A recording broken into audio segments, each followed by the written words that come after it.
Hi hello வணக்கம் நண்பர்களே. நம்ம டெல்டா செவன் சேனலுக்கு உங்களை அன்போடு வரவேற்கிறேன். சூரி நடிப்பில் வெளியாக இருக்கும் படம் மாமன்.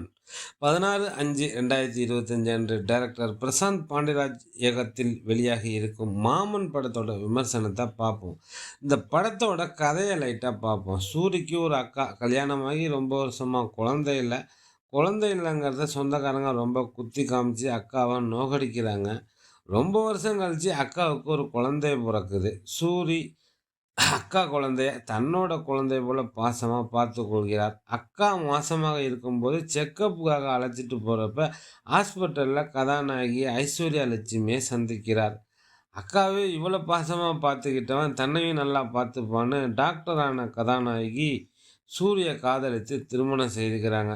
இதுக்கப்புறம் தான் இந்த பிரச்சனையே குடும்ப பிரச்சனையை மையமாக வைத்து இந்த படத்தை எடுத்திருக்காங்க. இதுக்கப்புறம் என்னாச்சுன்னு படம் பார்த்து தெரிஞ்சுக்கோங்க.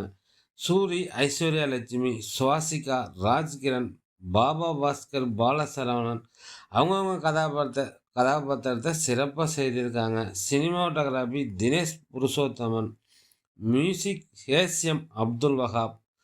இது ஒரு கிராமத்து குடும்ப சென்டிமெண்டோட அன்பான உறவுகளோட ஒரு ஜாலியான காமெடி படம்.